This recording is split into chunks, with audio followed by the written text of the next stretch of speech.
ọmọ Yorùbá ṣé a ò sọ fún yín mo ní alágbẹ̀dẹ tó ń lu orin lójú kan ó ní ohun tó fẹ́ mú jáde níbẹ̀ bí mo ṣe ń bá yín sọ̀rọ̀ yìí bàbá Tinubu gan ti padà tẹ̀ lọ́rọ̀ tí UK sọ wọ́n ti káwọ́ sókè bàbá Tinubu ti káwọ́ sókè tí bá ní iná ń jó lórí omi ẹni lọ mẹ́rú ẹ̀wà ọmọ Yorùbá ẹ share fídíò yìí ìròyìn ayọ̀ ni ẹ share ẹ jẹ́ kó dé gbogbo ibi tó yẹ kó dé káàkiri àgbáláyé ṣé mi sọ fún yín mo ní a máa délé ìlérí eré lẹ pé ni a máa dé ilẹ̀ ìlérí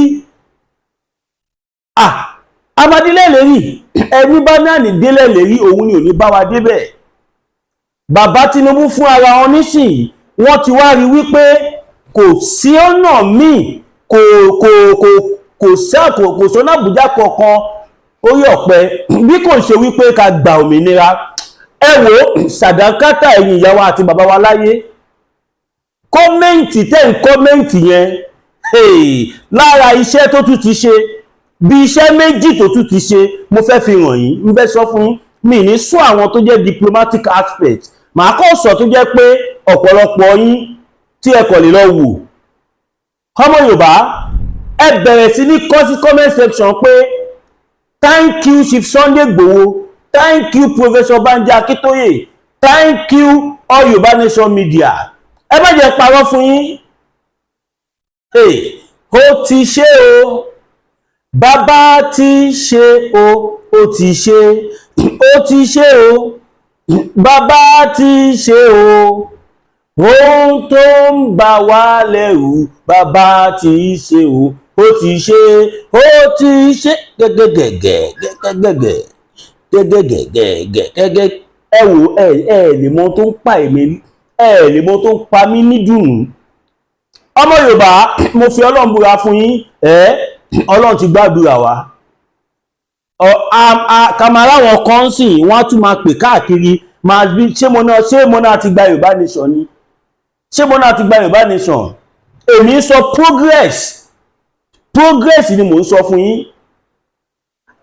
bẹ́ẹ̀ làwọn kan ló ń pè káàkiri ní ìjẹta máa bí ó ṣe kí ó ṣe information tẹ́ ẹ̀ ní lọ́wọ́ èèyàn tún mú wá fún yín ẹ̀tún kí la fẹ́ fi tẹ́ ọmọ Yorùbá ọrùn báyìí torí Ọlọ́run ẹ̀yin èèyàn wa bàbá Tinubu fún ara wọn wọ́n ti káwọ́ sókè wọ́n ti padà tẹ̀lé ọ̀rọ̀ tí UK sọ tẹ́ bá dẹ̀ wò dáadáa mo dẹ̀ sọ̀rọ̀ yìí fún yín mo sọ fún yín ní about 3 weeks ago ó máa ń dùn mí gan pé ẹ̀yin kan ṣì wà tó jẹ́ pé tí màá bí bá ń sọ̀rọ̀ kàkàkẹ́ mọ́rọ̀ yẹn lò ẹ máa twist ẹ ni ṣé nǹkan tí mo sọ wá ṣẹlẹ̀ báyìí mo sọ fún yín mo ní wọ́n sọ́mọ̀ àwọn Nigerian government official kan tí wọ́n gbé àwọn àgbààgbà Yorùbá kan dìde tó kọ lẹ́tà sí United Nations mo dẹ̀ sọ fún yín mo ló lẹ́nìkan tó ń jẹ́ Matthew Carr pé Matthew Carr yìí ó dúró gbágbágbám ó dúró wámúwám ọmọ Yorùbá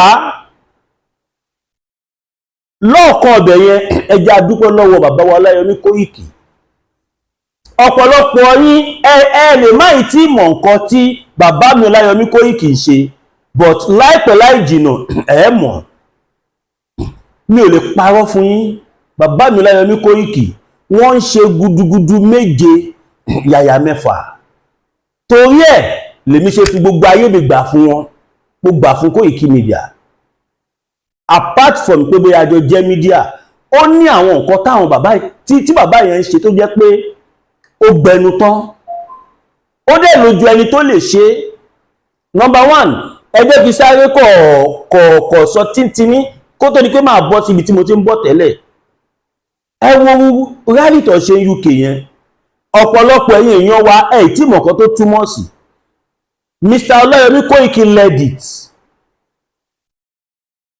wọ́n lead rally UK yẹn ọ̀pọ̀lọpọ̀ èèyàn tó ń gbé nílùú òyìnbó wọn kì í fẹ́ ṣerú ẹ̀ pé so that kíjọba ìlú yẹn kó má ba ẹ mọ̀ many things bàbá mi Láyọ̀mí Kóìkì the whitest lion you are the best I swear with my life you are the best tí Ọláyọ̀mí Kóìkì bá rí bí gbogbo mídíà ṣe rí kò ní sógun, kò ní sọ́tẹ̀, kò ní síjà. That is just by that side. Now mo ní Tinubu ti juwọ́lẹ̀, ẹ wò pé kí ni Tinubu ṣe? Mo sọ fún yín, mo ní àwọn àjọ àgbáyé, mi sọ pé UK o, àwọn àjọ àgbáyé wọ́n ti sọmọ Nigerian government tẹ́lẹ̀, nǹkan bí mẹ́ta ni wọ́n gbé sí wọn níwájú. Wọ́n ní ẹ lọ wá ọ̀nà láti calm àwọn people yìí down, tẹ́ bá fẹ́ jẹ́ kó lọ, ẹ wọ́nà àti calm wọn down, tàbí kẹ́ fi wọ́n lẹ́kọ̀ọ́ máa lọ. Allegedly ni gbogbo nǹkan tí mo sọ yìí omi sí United Nations nǹkan ká gbọ́ ni, ká dẹ̀ mọ̀ pé bóyá máa rí náà nìyẹn. Tàbí ẹ lọ fi wọ́n pamọ́. Tẹ́ bá wò lọ wò bọ̀, ìgbésẹ̀ mẹ́tẹ̀ẹ̀ta ni wọ́n ti gbé. As a matter of fact, tẹ́ bá nígbà tá a kọ́kọ́ bẹ̀rẹ̀ Yorùbá Nation, wọ́n gbìyànjú pé kó fowó pa wá lẹ́nu mọ́. Pàápàá jùlọ bàbá wa Dr. Chief Sunday Igboho tó máa ń sọ lórí láìfù pé ìwọ tó bá tún pè mí tó bá tún fowó lọ̀ mí, màá tú àṣírí ẹ̀ síta. Àìmọye àwọn èèyàn ibẹ̀ ni wọ́n ti wò pé irú èèyàn wo leléyìí, à ń fowó lọ, ó ní tá bá tún ẹmọ̀. Ibẹ̀ lèmi gan ti wò pé no, at least tó bá jẹ́ pé guy máa ń pé bí wọ́n lo brain pé káwọn tẹ̀ ọkọ̀ sọ bẹ́ẹ̀ síwájú náà, wọ́n lè padà gbé wá létà kí àwọn lè gbà. Wọ́n tún mú bàbá yìí sí Benin Republic. No, wọ́n mú wọn, Ọlọ́run mú wọn, kọ́lọ́run fi wọ́n pamọ́ rádà. Tàtàtàtàtàtà, Ọlọ́run fi wọ́n pamọ́. Mo sọ fún yín, mo ní a gbọ́ pé nígbà tó mú Chief Sunday Igboho, wọ́n mú wọn, wọ́n mú àwọn àtìyàwó wọn, wọ́n kó wọn síbì kan for good 7 hours. Wọ́n kọ́ mọ́ bí tí bàbá yẹn wà, kọ́lọ́run gbé wọn kúrò ńbẹ̀. Ìgbà tí wọ́n fìyàwó wọn lẹ̀ after 7 hours ni bàbá yìí ṣe fẹsẹ̀ ara wọn rìn padà lọ síbẹ̀. Ẹsẹ̀ yẹn lé ní bàbá yìí wà nínú prison. Màlàmí olórí burúkú ọmọ Fúlàní yẹn, ìkejì olórí burúkú Buhari ọmọ màálù. Kí ni wọ́n fi lọ sí Sunday Igboho tán? Wọ́n fi heaven and earth wọ́n fi lọ̀ wọ́n. Gbogbo tí mo tiẹ̀ ń sọ yìí láti bẹ̀rẹ̀ nìyẹn, ẹjẹ́ ń sọ of recent. Now ìgbésẹ̀ mẹ́ta tí United Nations ní kí bàbá tí wọ́n option mẹ́ta tí wọ́n fún wọn nìyẹn. Ẹ fi ariwo táwọn ẹni yìí ń pa is too much. Wọ́n sọ débi pé in the history of freedom campaign kò tí sí ariwo tó pọ̀ tó yìí. Tẹ́ bá dẹ̀ wò, the noise is helping us. Ṣùgbọ́n àwọn tí wọ́n mọ bó ṣe ń lọ nínú ayé, tí wọ́n mọ behind the scene, tí wọ́n mọ̀ kan tó ń ṣẹlẹ̀ nínú movement, wọ́n á ní àwọn tí ẹlẹ́ni wọ́n ń pa brother. Ariwo tá ń pa yìí, tó bá jẹ́ pé Nàìjíríà là ń pariwo fún bẹ́ẹ̀, gbogbo wọn jíyàn gbé wọ́n ṣe kíní kan ní gbọmọ́. Àwa làwa expose ẹ̀. Wọ́n dẹ̀ lo gbogbo ọ̀nà láti rí pé wọ́n fà wá mọ́ra, àwa là súnmọ́ wọn. Gbogbo ẹnu ni mo fi sọ. Now ọ̀nà mẹ́ta ta gbọ́ pé wọ́n là fún wọn. Either you settle these people for them to keep quiet, or you calm them down, or kẹfì wọ́n pamọ́ sí bí àìgbà ẹ̀wọ̀n àbí kankan. Ṣùgbọ́n Ọlọ́run ò jẹ́ kí kankan jẹ́ ìpín tiwa, kò dẹ̀ ní jẹ́ ìpín wa, agbára Ọlọ́run. Now bàbá Tinubu ti gbé sọ́tún, wọ́n ti gbé sósì, wọ́n ti wá mú kan lò ń bẹ́ẹ̀ nísìn. Ìyẹn ni wípé wọ́n wá gbogbo ọ̀nà láti jẹ́ kí inú Chief Sunday Igboho rọ̀. Bá ṣe ń gbọ́ nìyẹn, bẹ́ẹ̀ dẹ̀ ló ṣe rí. Ẹ wo ìgbésẹ̀ táwọn Lagos State gbé lánàá. Wọ́n mọ̀ pé olóyè Sunday Igboho wọn kì í ṣe ní tẹ́lẹ̀ fi owó rà. Ohun tí wọ́n fẹ́ lẹ máa ṣe. Torí pé kò kì í àwọn gan ti wá rí nísìnyí wípé ọ̀rọ̀ tí Chief Sunday Igboho ń sọ, gbogbo ọmọ Yorùbá ló ń sọ káàkiri àgbáláyé. Òun ni mo ṣe máa ń sọ fẹ́yìn ìyá àti bàbá wa wípé ní ìfẹ́ lómi o. Bàbá wa Ọláyẹmí Kóìkì Whitest Lion, èmi ọmọ yín Mass BTV, àtàwọn kọ̀ọ̀kan World Media, YZ Media, ìyá èyí rárá ń kò. Ọ̀rọ̀ tẹ́ bá gbọ́ tá bá sọ jáde kẹ́ mọ̀ pé ó níbi táwọn fídíò yẹn ń lọ.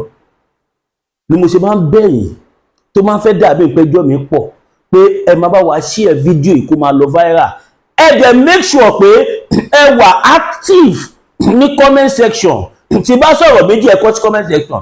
Tí bá sọ̀rọ̀ pé ó níbi tó ń lọ, ó ní nǹkan tó fẹ́ wúlò fún. Àwọn fídíò yẹn, fídíò tó máa wúlò fún wọn Yorùbá ni, gbogbo ẹnu ni mo fi sọ fún yín. Kí ló ń ṣe kí bí wọ́n ta ẹnu fún yín? No! Bẹ́ẹ̀ bá comment ọ̀fẹ́ ni, bẹ́ẹ̀ share fídíò ọ̀fẹ́ ni, fún àǹfààní èmi àti yín ni, kó lè lọ viral, kó lè dá àwọn ibi tó yẹ kó dé. Now, bàbá ìgbésẹ̀ tí wọ́n gbé ní Lagos State lánàá, anybody ò lè sọ fún mi pé bàbá Tinubu mọ̀ nípa ẹ̀. Ìgbà tẹ́mi wo lọ wò bọ̀, mo rí pé kinní yìí wọ́n ṣe láti lè fi múnú àwa tá à ń ṣe Yorùbá nation dùn ni. Wọ́n ti rí wípé káwọn bẹ̀rẹ̀ sí ní ṣe nǹkan tá fẹ́, òun ni ń ta lè fi dákẹ́. Lagos State governor ò dẹ̀ lè parú àṣẹ báyìí láì ṣe pé bàbá Tinubu mọ̀ nípa ẹ̀. Nígbà tí mo rí ìgbésẹ̀ tí wọ́n gbé yìí, inú mi dùn, ayọ̀ mi kún. Kò wá ń ṣe pé mo torí ẹ̀ change mind mi o. No, orí Yorùbá nation yẹn náà sì la wà. Orí ẹ̀ sì la wà. Ṣùgbọ́n eléyìí tí Lagos State government ti ṣe lánàá yìí, orí mi wú, inú mi dùn. Mo rí pé yes, iná ti ń jó dórí kókó. A rí pé wọ́n ti mẹ́yẹ bọ̀ lápò.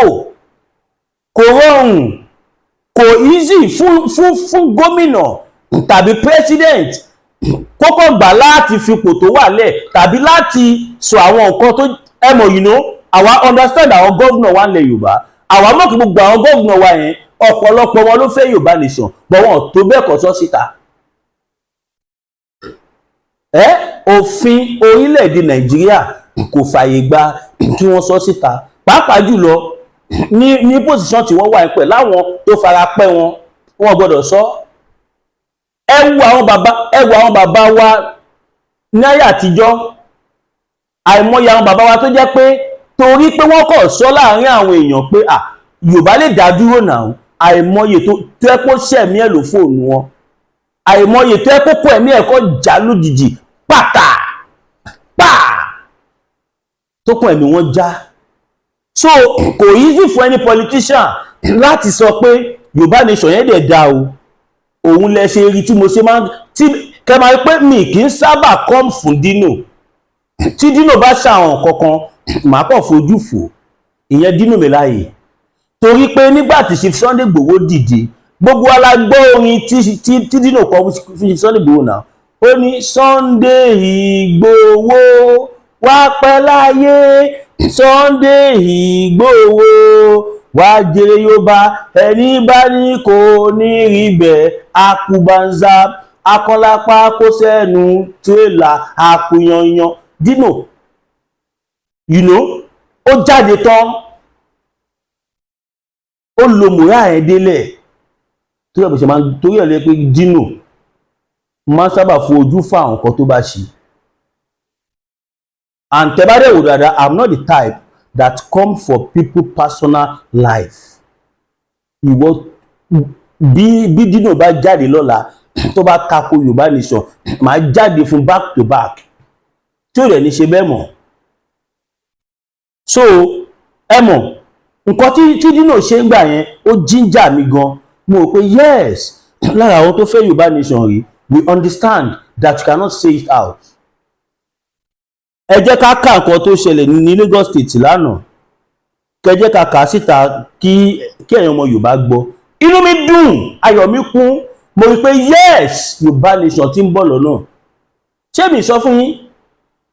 Tẹ́ bá mọ ibi táwọn bàbá yìí ti ṣiṣẹ́ dé, ó tún ní new development kan tó ṣẹlẹ̀ lénìí, ìyẹn a fẹ́ jẹ́ kó dọ̀nù tán ká tó wá sọ síta ni. Mo sọ fún yín ohun tó ń lọ nínú Yorùbá nation 15% ni ẹ̀yin tẹ́ rí lórí social media, iná gangan lọ 15% lẹ́ ń rí, tí ó bá ti ń ṣe 10 gan kọ́ 1%.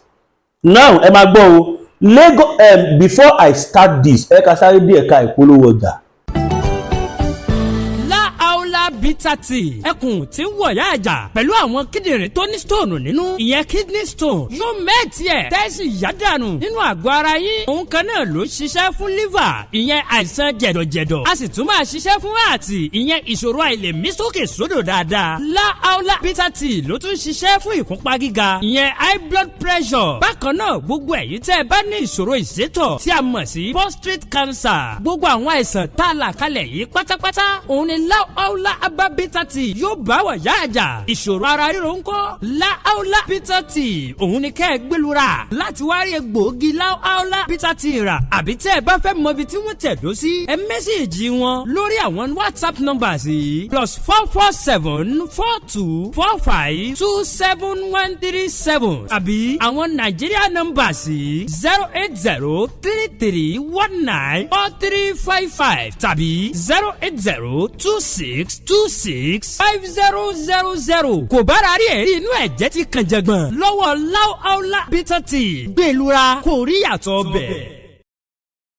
Olúsadé ní pẹran abawọ tọ̀lẹ̀tọ̀lẹ̀ lọ́jọ́ tí iná bá fojú komi ní dákẹ́ ariwo ọ̀sẹ̀sẹ̀rẹ̀ ò gbọ́dọ̀ tẹ̀lẹ̀ bí ògòǹgò bó bá rìn bí ògòǹgò sísẹ́ lẹ́sẹ̀ rẹ̀ ó sẹ́ ẹ̀yọ̀ ìkọlà ló lórí ẹ̀yọ̀ olóyè máyégún aníkúlápó wọ̀lú jìgànjìgàn bí ẹkùn akọrabata òkúta baba aláwo tó ń dífá bí ẹni wẹjú gbogbo ayé bá gbóná lalala bí iná àjẹrè táwọn ìyàmí bá mi ayé ọmọ ènìyàn jìgìjìgì tètè máa bọ̀ wá sọ́dọ̀ ọmọ oníṣẹ́ olúfẹ̀ olóyè máyégún aníkúlápó oṣù òórùn sùmọ̀lú ló lé ọkiri ojú oorun ogun àmúbọ̀n rere ní tiẹ̀ ní ìdí àìrọ́mọ bí lọ́mọ aráyé fi dì ọ́ ogun gbèsè láyé fi kẹ́ ìwọ ni tàbí àmì ìkórìíra ní bẹ lára rẹ àìsàn ọjọ́ pípẹ́ ogun ìdílé àti bẹ́ẹ̀ bẹ́ẹ̀ lọ tètè gbéra ńlẹ̀ kó dìde kàn sí olóyè máyégún aníkúlápó gbogbo ara kìkì oògùn abániyẹ̀ràwọ̀ ẹni wò abólórí bẹ̀rí fún ẹ̀kúnrẹ́rẹ́ àlàyé tàbí àyẹ̀wò nípa ogun tó ń ja ayé rẹ pè sórí nọ́mbà yìí 08023940939 08023940939 ìjì kìí jà kó gbé odó lọ ìjì kìí jà kó gbé ọlọ lọ a kìí borí olóńgbò ní mògún ìwọ ló rẹ̀ yọ̀ tá rẹ̀ ló kọ́ lọ́wọ́. káàbọ̀ padà ayé ènìyàn wa láàólà bitter tea ó jẹ́ iléeṣẹ́ tó máa ń ṣe àgbo tradomedical bóyá nǹkan ọmọkùnrin yẹn kéré ó fẹ́ fi sí sáìzì tó ń wọ̀n ẹ̀ tó yẹ ní side effect bóyá o kì í pẹ́ lórí ìyá wa tó bá gbórí ìyá wa báyìí 10 minutes tó wà ti dàtọ̀wọ́ ẹ̀ lẹ̀ nǹkan burúkú ni o tí obìnrin kọ́kùnrin máa lo 10 minutes lórí ìyàwó lé ẹ̀ àná tó bá fẹ́ jù bẹ́ẹ̀ lọ pé láàólà bitter tea o fẹ́ pẹ́ lórí ẹ̀ o fẹ́ àdódùn o fẹ́ anything tradomedically bóyá o dẹ̀ fẹ́ dira ni bóyá anything nọ́mbà bàbá máyégún náà ni wọ́n ti pè yẹn ẹni tó bá fẹ́ contact náà àwọn méjèèjì bàbá máyégún fẹ́ dira ní o bóyá anything spirituality o fẹ́ gbàwé ìgbélú o fẹ́ dira sílẹ̀ fún nǹkan tó ń bọ̀ yìí mi ì sọ pé mo mọ̀ wọ́n rí mi mọ̀ bàbá máyégún mi ì mọ̀ wọ́n rí ṣùgbọ́n iṣẹ́ ọwọ́ wọn ló ń polówó wọn up till now. Ẹ máa gbọ́ back to business. Lagos set to translate state law into Yoruba language. Did you know what that means? Ṣé rí pé ṣé rí Yorùbá nation tí à ń ṣe yìí ó máa ṣe o ó ṣe fọ́mọ tó ń jẹ́wú ó ṣe fọ́mọ tó ń jọṣẹ́ ó jẹ́ nǹkan tó dùn mí wípé ọ̀pọ̀lọpọ̀ àwọn tó jẹ́ kí wọ́n dìde gbágbágbá wámúwám wọ́n kẹ̀yìn sí because they don't know the value of this movement as far as all the citizens of Yoruba land is concerned. Yoruba nation is our only option. ṣèbẹ́gbórin tásà àrídòkun bọ̀ ń kọ́ sí ó ní no kí tẹ̀ ló pè náà ó ní no referendum no election gbogbo wa mọ̀ pé òun tiẹ̀ ohun tó máa jẹ ló ń wá káàkiri but under normal circumstances Tinubu ló jẹ́ kó jẹ́ last president of Nigeria Jonathan ló jẹ́ kó jẹ́ nígbà tí Jonathan fẹ́ gbé kinní yẹn dìde ọyọ dànù nígbà tó ṣe confab mo rò pé kí lè máa gbàjẹ́ lẹ́nu wa tó bá fi lè lọ wọlé lẹ́ẹ̀kejì kò sí nǹkan tó yẹ torí ẹ̀ yọ Jonathan tó kọjá yẹn n ta gbọ́ nìyẹn kò sí pé mo mọ̀ allegedly I withdraw that statement allegedly wọ́n ti rí pé tí lè bá wọlé lẹ́ẹ̀kejì kó máa pín Nàìjíríà ní o. Wọ́n sáré yọ máa yẹn dànù, wọ́n sáré yọ dànù just because wọn fẹ́ jẹ́ kí ìlú yẹn pín. Ẹ wo ṣégè mẹ́wàá tí Tinubu ṣe, tí Buhari ṣe fún wa. Ṣèbẹ́ pé the whole of northern part of Nigeria kept silent. Gbogbo àwọn tó ń gba àwọn professor olórí burúkú wọn tí wọ́n ń sunkún kiri nísìnyí, wọ́n dákẹ́ nígbà Buhari ni o. Àwa dẹ̀ sọ fún bàbá Tinubu, these people don't love you. Ṣùgbọ́n inú mi dùn pé ẹ ti ń ṣe nǹkan táwa ọmọ yín fẹ́ nísìnyí, ẹ ti ń jẹ́wọ́ ọmọ kọ, because gọ́vnọ̀ tó wà lẹ́kọ̀ọ́ kò lè dá ṣe kínní. Wọ́n ní wọ́n fẹ́ translate gbogbo òfin Lagos, mo dẹ̀ mọ̀ kí Lagos state nìkan kọ́, ohun tí Lagos state bá ti lè ṣe báyìí gbàgbé, gbogbo state tó kù ló máa ṣe. Gbogbo state lè ṣe kan kí Lagos state má ṣe, but ohun tí Lagos state bá ṣe ní ìgbésẹ̀ báyìí, gbogbo adẹ̀tún fàsìkò yìí pé gbogbo gómìnà ìpínlẹ̀ gbogbo gómìnà ilẹ̀ Yorùbá ẹ lọ ṣe the same thing. Nígbà tí mo bẹ̀rẹ̀ sí ní ká àwọn kọ́mẹ́ǹtì tó wà lábẹ́ àwọn fídíò, inú mi dùn, ayọ̀ mi kún, because tẹ́ bá wò lọ wò bọ̀ èdè wa òun ló yẹ kó jẹ́ priority wa, kò ń ṣe nǹkan táwọn ọ̀tá bá ń sọ. Ọmọ Yorùbá ẹ lọ fọkàn yín balẹ̀. Tí bá ní now ẹ máa gbọ́ o, wọ́n ní October 17 which is àná ló ṣẹlẹ̀. Ó ní ìròyìn ayọ̀ kan náà tó ṣẹlẹ̀ mọ́jú èmi, ìyẹn mi tí lágbára àti sọ síta, but now tí bá ti sọ̀rọ̀ eléyìí tán máa bọ́ sórí ìpele kejì. Ẹ máa gbọ́ o, ẹ má wá gbàgbé o, ẹ máa kọ sí comment section wípé Chief Sunday Igboho is our representative. Ẹ má gbàgbé o, ẹ má gbàgbé o. In a bid to enhance the accessibility and comprehension of Lagos state laws, the Lagos state government has announced its readiness to translate existing state law from English into Yoruba. Wọ́n sọ di Yoruba. This was disclosed on Wednesday and ìjẹta during a one-day stakeholder meeting on the People's Perceptions Survey regarding the translation of Lagos state law into Yoruba, organized by the Law Reform Commission in conjunction with the Lagos Bureau of Statistics, Ministry of Economic Planning and Budget. The event took place at the Debt Management Office (STO) Resources Center as Bifi Road, Ikeja. The initiative, which will utilize open AI's GPT for technology for the translation process, aim to ensure that the diverse Yoruba-speaking population in Lagos State and beyond can easily understand and comply with the law governing the state affair. Kò sí nǹkan tí wọ́n lè kọ sábẹ́. Ohun tí èmi fẹ́ jẹ́ kẹ́ mọ̀ ni pé wọ́n fẹ́ ń rọ̀ wá nínú ni. Àwa dẹ̀ mọ̀, we receive the message. So now ẹja bọ́ sápá kejì. Ẹ̀yin ènìyàn wa, lágbára Ọlọ́run ẹ ò ní fọwọ́ yín gbé ọmọ yín sí o. Lágbára Ọlọ́run wọn ò ní fi yín tẹ̀lé ọkọ̀ wálé o. Ọ̀rọ̀ tí mo fẹ́ sọ yìí ó wà extraordinary important. Ṣé gbogbo yín lẹ rí newspaper tó jáde lálẹ́ àná? Ṣé gbogbo yín lẹ rí newspaper tó jáde lánàá? Ẹni tí ó bá tí ì rí kó lọ farabalẹ̀ kà. Bí mo ṣe ń bá yín sọ̀rọ̀ yìí, ìkan lára àwọn ọmọ tó wà nínú ọgbà ẹ̀wọ̀n ní Ọ̀yọ́ State, àwọn ọmọ tí Dúpẹ́ Onítìrí tó tì kì í olórí burúkú kúkú mà láṣẹ́wó yẹn tó ń dókó kiri. Ṣèbẹ́ gbọ́ nǹkan tí ó sọ, ṣèbẹ́ gbọ́ nǹkan tí bàbá sọ nípa ìlànà. àwọn ọmọ tó tì tó ní kó lọ gba secretariat ṣe mọ̀ pé ó kọ́kọ́ ní káwọn ọmọ kan kó lọ hijack radio station tí wọ́n lọ tó bá yá àwọn ọlọ́mọ jẹ́. Wọn ì tí bọ̀ àwọn yẹn, wọn ì tí bọ̀. Wọn bá tó bọ́ lára wọn, Chief Sunday Igboho pẹ̀lú àwọn èèyàn kọ̀ọ̀kan lọ́mọ báwọn ọmọ yẹn ṣe jáde tí wọ́n sunkún wá bá wọn.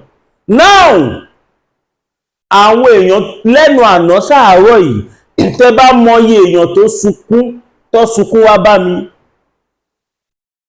Èmi lè sọ fún wọn, mo sọ openly, mo ní má yẹ kí n parọ́ fún yín.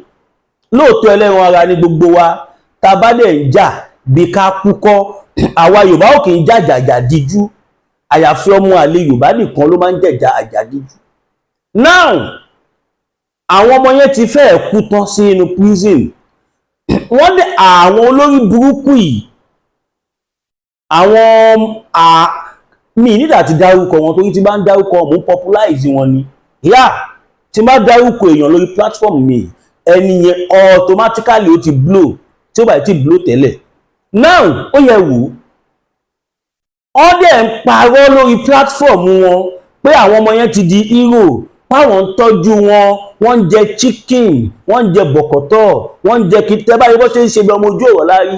Ń tọ́ ń sọ náà mo sọ fún yín náà, mo ní mo wà ní gbogbo group wọn. Apart from èmi, mo tún láwọn èèyàn wa ta fi síbẹ̀ tó jẹ́ gbogbo nǹkan tí wọ́n ń sọ báyìí ọkọ wa ló ń sọ sí. Gbogbo ẹnu ni mo fi ń sọ. Now wọ́n parọ́ fáwọn èèyàn, kò rẹ̀ ń ṣẹjọ́ wọn o, ẹjọ́ àwọn tó ń parọ́ fún tí wọ́n ń gbọ́ náà ni. Tí ìyá ò bá tí ì jẹ ní ìyá sì rí nǹkan panu lọ́wọ́ ni. Tí ìyá ò bá rí nǹkan panu mọ́tọ́ á nawọ́ gún ẹni ìyá. Nígbà táwọn kan lọ ṣe ti Amúlùdún FM, àwọn èèyàn káwọn ẹni bí ẹni, èèyàn bí èèyàn, wọ́n sunkún wá bá Chief Sunday Igboho, wọ́n sunkún wá bá bàbá wa emeritus merited Professor Adébánjí Akíntóyè Stephen. Ẹ mọ̀ bàbá yẹn abiyamọ ni wọ́n. Bàbá wa lóyè Sunday Igboho náà abiyamọ ni wọ́n. Pẹ̀lú bá sì ṣe ń sọ yìí, táwọn fámìlì tó bá rí opportunity láti rẹ́ni sọ fún Chief Sunday Igboho pé báyìí èdè fi ń da yín lójú pé àwọn ọmọ yẹn jáde, mo fi ń da yín lójú. Wọ́n dẹ̀ pè mí nìyẹn, àwọn tó pè mí lánàá, kódà tẹ́ bá mọye conference call tí mo receive mọ́jú èmi, tí n bá bu conference call yẹn kéré láti bí ọwọ́ 10:30 di ọwọ́ aago 4, conference call tí a ṣe ó máa fẹ́ tó 6 tí àwọn èèyàn kọ́ pè lọ, táwọn fámìlì wọn tó ń rányàn sí mi, wọ́n ní ẹ máa bí òun ló wà bí tó lóye wà, ó súnmọ́ lóye gan, kìnìkan ẹ jọ̀ọ́ ẹ ṣàánú wa, ẹ mà àwọn èèyàn. Mo ní ẹ wá, èmi kọ́ ni mo tì wọ́n mọ́lé. Gbogbo eré kó má bàa di ẹlẹ́wọ̀n, gbogbo eré yẹn la sá. Gbogbo eré kó má bàa fall victim, gbogbo ẹ̀ la sá. Almost every blessed day la fi ń pariwo pé ẹ má tẹ̀lé olóṣó Abíọ́lá, ẹ má tẹ̀lé àlè Abíọ́lá, ẹ má tẹ̀lé Sáréwá Abíọ́lá, ẹ má tẹ̀lé Kòmọ́kọ́ Abíọ́lá, ẹ má tẹ̀lé Anímàṣàwọn Abíọ́lá. Gbogbo ẹ̀ la sọ fún yín pé this woman, she is nothing but a character assassinator. Àwọn tí àlè ẹ̀ máa ń lò nígbà tó wà láyé, for example tó bá rẹ́ nìkan tó lówó bí olóṣèlú àbí kankan, ó wà nú àwọn tó fi ń ba tiwọn jẹ́. Kò sí nǹkan tí ọmọ olóṣò yìí tó máa gbọ́ wọlé tí nǹkan yẹn ò ní kú.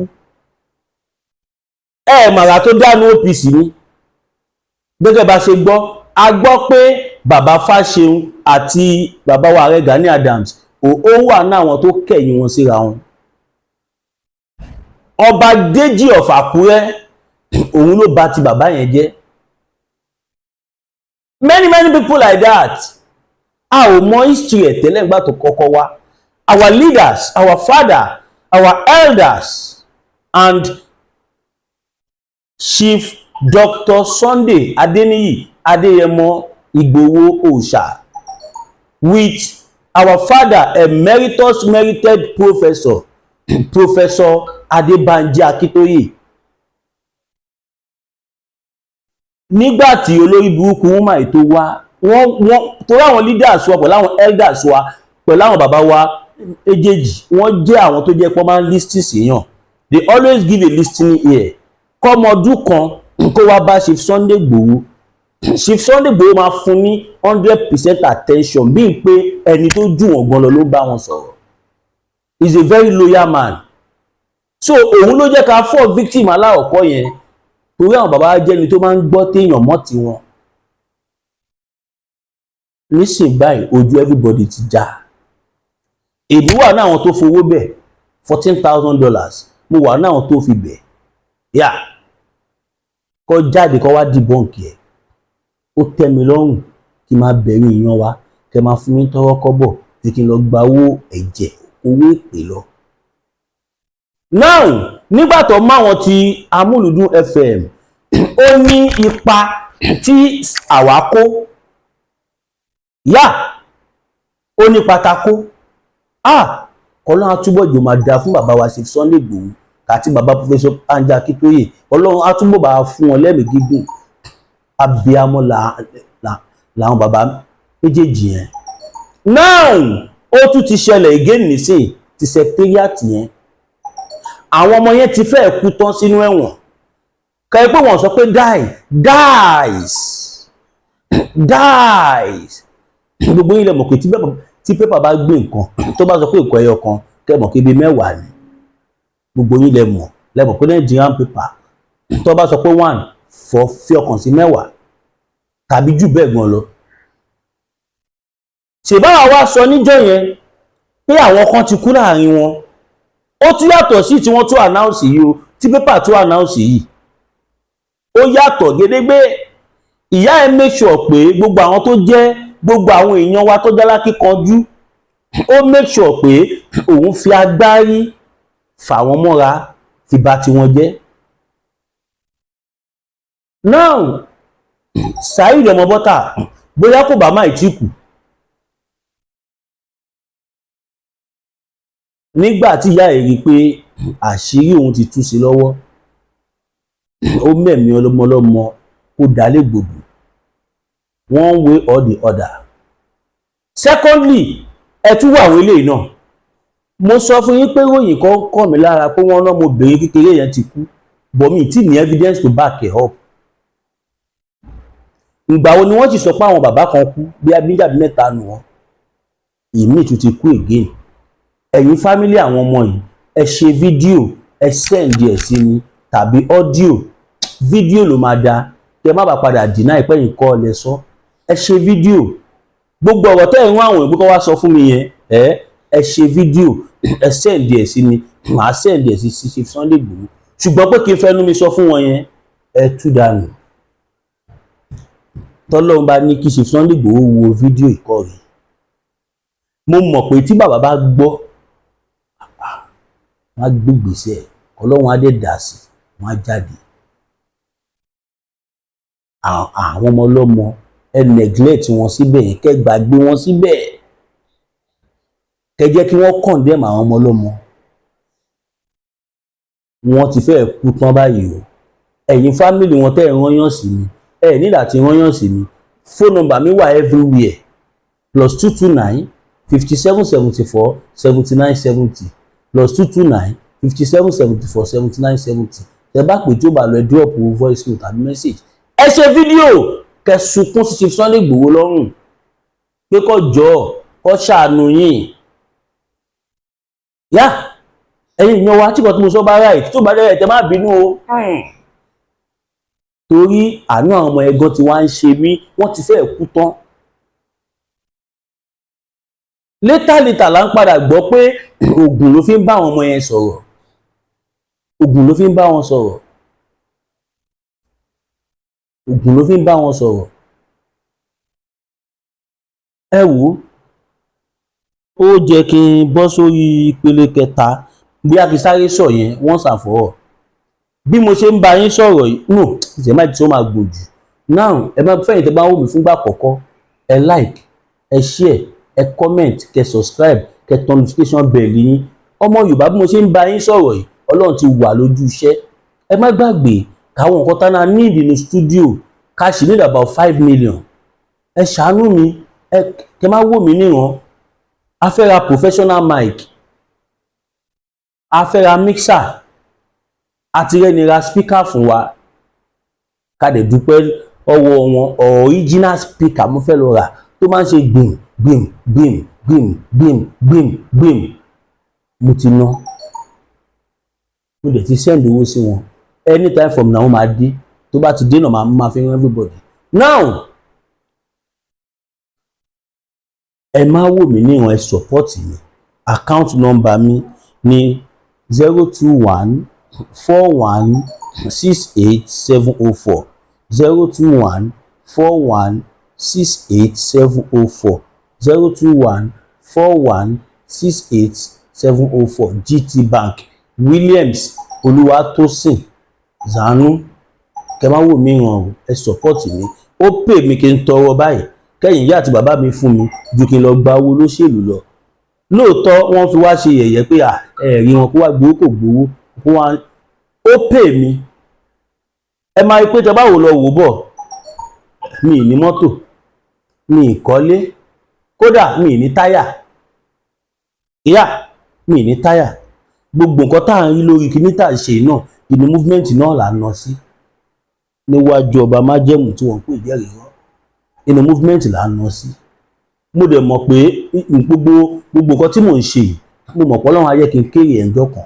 Báwo ni mo ṣe lè kéré ẹ̀? Ní pé tá bá gbá òmìnira, gbogbo a máa ríṣẹ́ ṣe, a máa ríṣẹ́ ṣe, a máa wà okay, ká ní máa ṣiṣẹ́ ìdọ̀tí. God bless you all. Ẹ má gbàgbé, ẹ share fídíò yìí, ẹ subscribe, ẹ turn notification. Don't forget to support my YouTube channel, my channel. Kó jẹ́ ká máa gbogbo handle la ní. Mo ní Instagram, mo ní TikTok, mo ní Twitter, gbogbo ẹ̀lú ẹ kí máa fi ṣe àwọn prógrámù yìí. But torí pé kò ságbára láti ra fóònù tó pọ̀. Àti ìyàwó akọ́ ti promise ní fóònù kan. Bàbá wa kan náà kàn ní fẹ́ kí n dárúkọ wọn. Àwọn náà ti promise mi ní fóònù kan pé kí n máa wò anytime for báwọn máa fowó ránṣẹ́ sí mi kí n lọ ra fóònù. A kún fóònù méjì ta need. Odò àgbò àpòyìn gbé ọ̀dàlẹ̀. Don't forget, every of your cobbles count. Kò kọ́ dandan kí ẹ ní kẹ́kẹ́ 100 million tó fún very dark man kẹ́kẹ́ tó support yìí. Ṣé very dark man 100 million ni wọ́n wáyà ẹ̀. Mo dẹ̀ mọ̀ pé nínú àwọn àgbààgbà wa nílẹ̀ Yorùbá, ẹni tó lè sọ pé must be ká mọ̀ pé 5 million tó ń wá yìí nǹkan díẹ̀ ló fẹ́ fẹ́ rà. Ó yá gba 50 million kó lọ fi set up studio ẹ̀. Ẹni tó lè ṣe wà, ó wà dáadáa. Kódà gan ní ẹnjọ́ mẹ́ta yìí màá tó launch foundation mi, mo ń ṣiṣẹ́ lórí ẹ̀ lọ́wọ́. Yeah, God bless you all.